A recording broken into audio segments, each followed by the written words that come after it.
Burning Man, a magical world of dust, bicycles and art installations, set in the beauty of the Black Rock Desert in Nevada. It was my first time in Black Rock City, a semicircular settlement built from the desert every August, only to be dismantled with no trace a couple of weeks later. The dust storms were a given, but this year had some new surprises up its sleeve. So join me on a journey into one of the strangest and most beautiful experiences around. So I'm here in San Francisco, so I'm going to Burning Man Festival, just queuing for the Burner Express, which is a bus which gets you in early to the festival. Huge queues at the moment, but we should be on the way soon. The journey took around 8 hours, taking us through some of the most beautiful scenery in California and Nevada.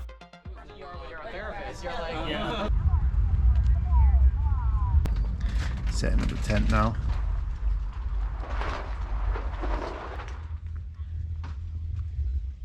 This is our camp, Vulcan Camp.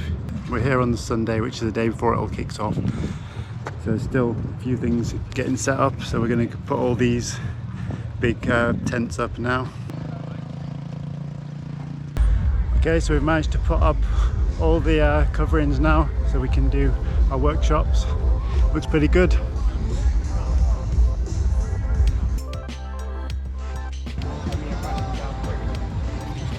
So this is the camp.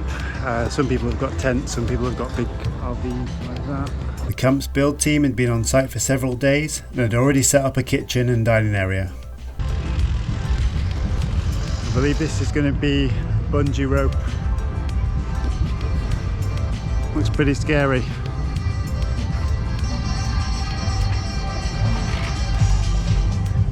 Not sure about this one, maybe some kind of ramp for a motorbike or...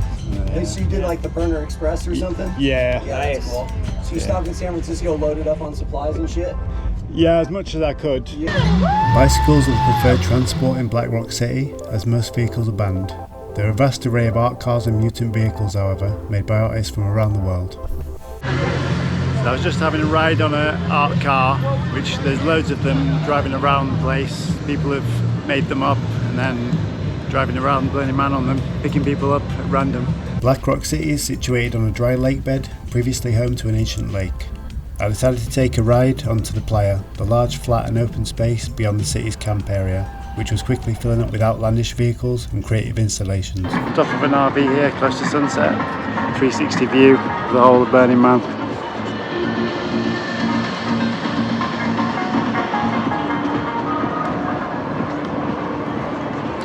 Pretty awesome. I'd heard Black Rock City becomes a different place at night. After the final build preparations were finished, I prepared myself for a trip to the Playa.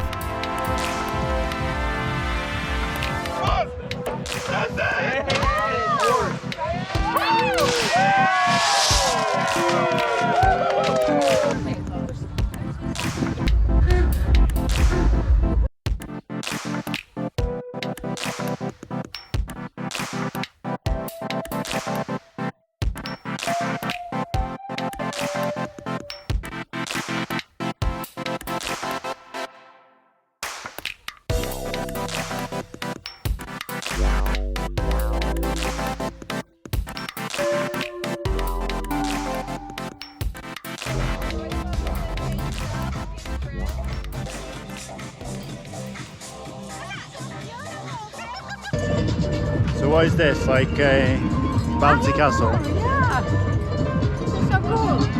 There are 10 principles of Burning Man, written by co-founder Larry Harvey, reflecting the ethos of the event, rather than as iron laws. One of them is radical self-expression. You can see some of the manifestations of Burners' creativity as you walk around the city at night. 1 minute you can be on a Bouncy Castle, the next fighting for your life in the Thunderdome.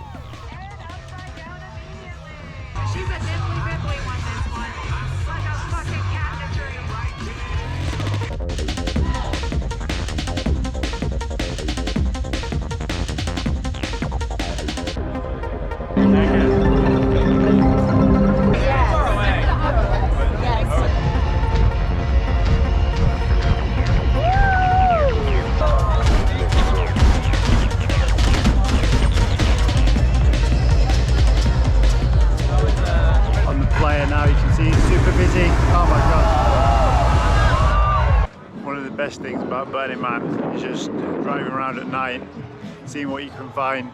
This city is so huge, there's always something new around every corner. This is a really strange and beautiful place. It feels so calm, everybody's so friendly, just awesome.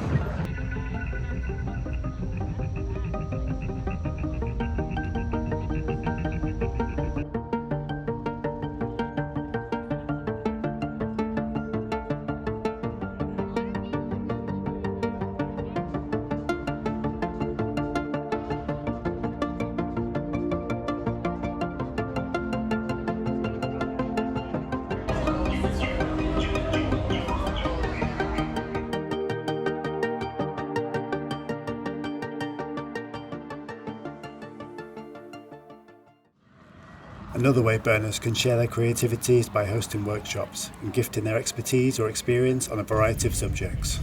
Unconditional gifting is another of the core principles of the event. So my girlfriend Despina is about to do a workshop called 5-Minute Massage. She's a physiotherapist, so I'm just trying to wrangle some people to come into the workshop. Hi guys. Hi. We've got a 5-minute massage workshop over there. Vulcan Empire, if you feel like it, the one with the silver tent. Oh yeah. That sounds lovely. Starting in about 2 minutes, 3 minutes. Hey, cheers, thank you. Cheers. Yeah. Raise your partner's skin. You're not doing this. You can do. When you arrive at Black Rock City, you're given a program with hundreds of workshops and events. Another great event hosted at Vulcan Empire was the rope dart battles.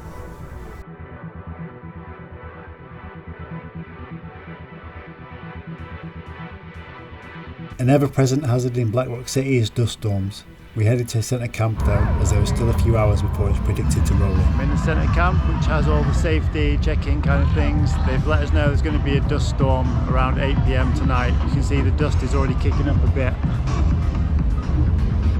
So we'll need to try and get in before that hits.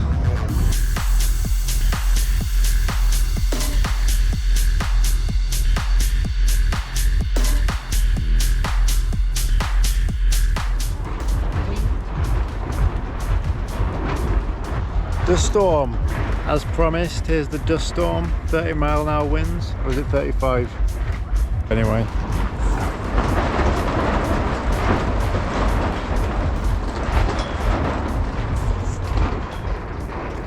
Dust storm's been going on all night, so now I really need the toilet, so I'm going to venture outside with my protective gear.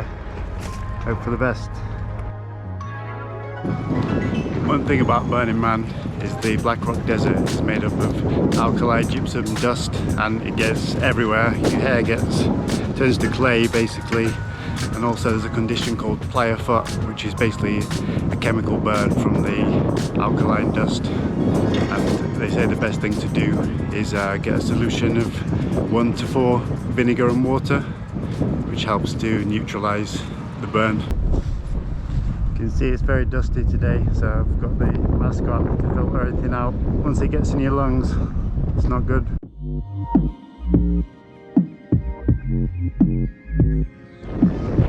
Whiteout.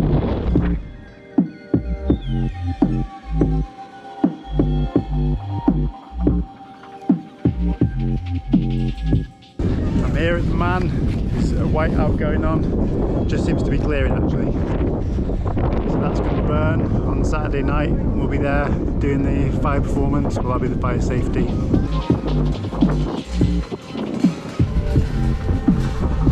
This place is really cool. You press the red dots, it plays music.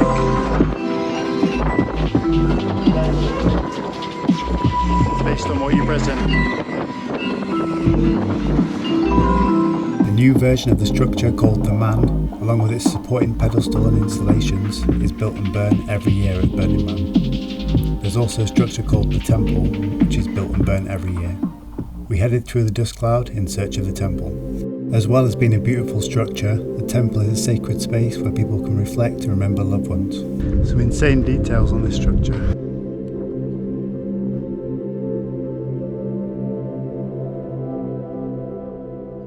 Way to find your bearings around here is by the various big rabbit there. So we're just trying to find our way before there's another whiteout. Caked in dust, we headed back to the city in search of a drink. Have you seen yourself? Look at you. There's a cafe here where you can get your flat tyres or anything like that fixed. Just got this amazing lemonade from this stall here. Still amazed here that everything is a gift economy. Really nice. Leave no trace is another important principle of Burning Man. The acronym MOOP is often used and stands for matter out of place. MOOP means any waste or grey water amongst other things, with the ideal being zero trace being left at the end of the event. I was quite sceptical at the start about the gift economy and the other principles like MOOPing, but it has been amazing actually. Everybody's been so kind and generous, and there's no rubbish anywhere. Everybody picks up, there's a little wrapper on the floor, everybody picks it up. So yeah, really impressed.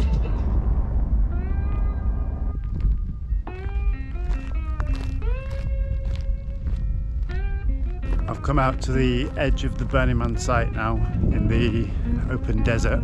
There's a few people camping here just to take in the awesome views really. The vastness of the desert is difficult to see on the camera, but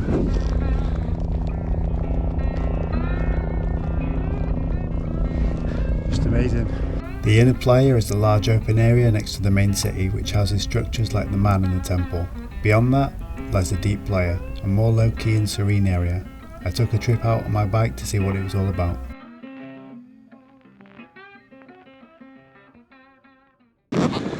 This is the trash fence, the outer limits of Burning Man.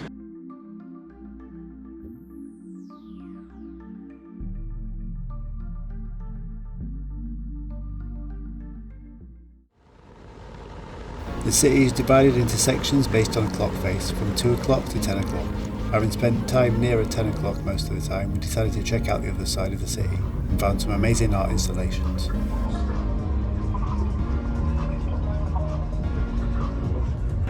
This place is really cool. We've got Mars, Earth, and Moon in the same place. It's really good.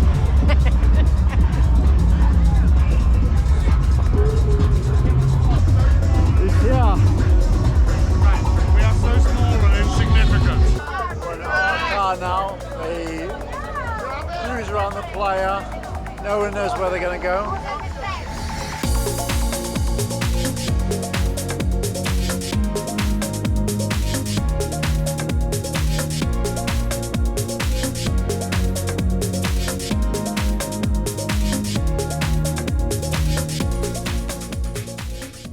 Lovely morning here in Burning Man.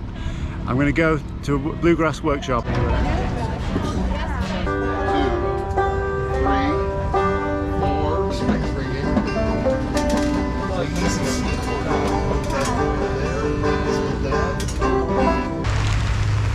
Now we got desert rain. Got all the weathers here.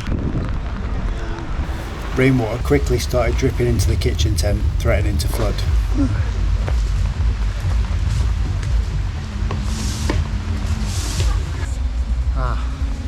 This devastation.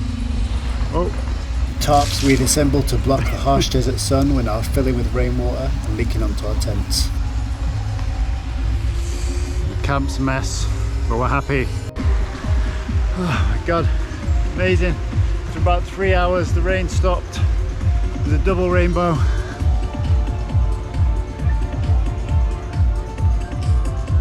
Everybody's jubilant around here.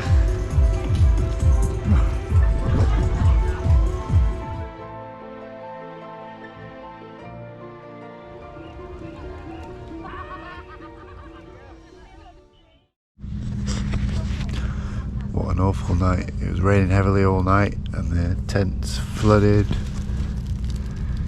The pool of water seems to have receded a bit of barricaded holes and things. So yeah, time to bail everything out. So we've taken everything down a day early. The devastation from the rain. We've taken the whole dance school down now, so it's going well. Things are looking up. Contact the employers also.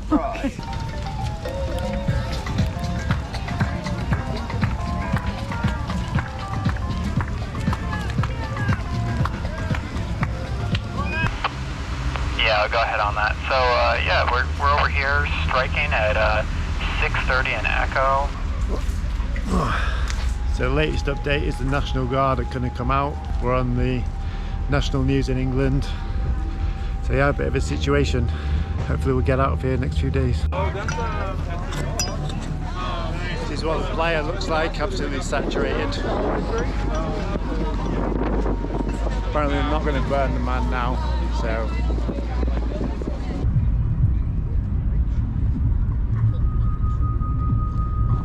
So apparently the gates are going to be shut for another couple of days as no vehicles can get in or out due to the mud. So we'll see what happens, whether Mad Max happens or everybody stays positive, friendly. Sirens coming this way, quite ominous. You might think, what's the problem with a bit of mud? Many festivals and events are notorious for it. The problem here was the roads were so muddy, gates had to be closed. So as well as uncertainty about access to food and clean water, the toilet pump trucks couldn't access the site, leading to a quickly rising level of sewage in the porta potties. I'm not going to show it, but the toilet's in an awful state, as you can imagine now. Despite the closures, several people made a run for the gates, many getting stuck. A private jet to go somewhere else. They're here to help each other, to be here present in the immediacy of this experience, because this is different from last year. I wasn't here 20 years ago, but I imagine it's different from 20 years ago, and it might be different from what is to come. Could have gone either way, but it seems to have gone in the way of good cheer rather than Mad Max.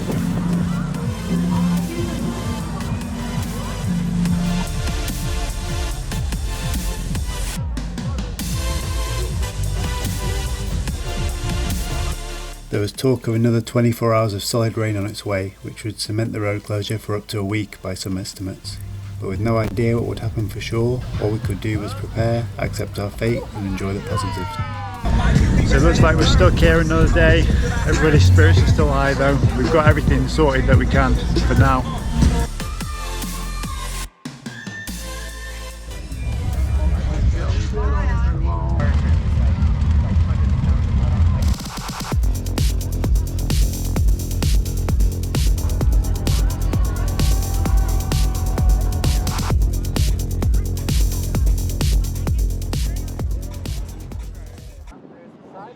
Amazingly, the next morning we got the call.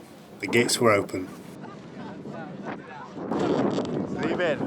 We'd run out of food and our flights back to the UK were in jeopardy if the gates closed again, so we headed back to San Francisco on the first bus we could get. The Burner Express took an otherwise closed route out of the site. We could see the vehicle queues at the main gates stretching for miles. Burning Man had been both everything I'd hoped for, but also nothing like I'd expected. Although in the end the flooding situation had resolved reasonably well and we'd left on time, it had been stressful. Overall, the experience showed me how the community's commitment to its guiding principles could create an environment like no other, an artistic, playful and educational oasis in the desert, its values mainly upheld even with this year's challenges. Communal effort and participation are another two of the community's guiding principles, with every attendee urged to contribute in some way. I was a very minor player, but even with my small contribution it felt good to be part of making Burning Man a success. Thanks for watching and see you next time.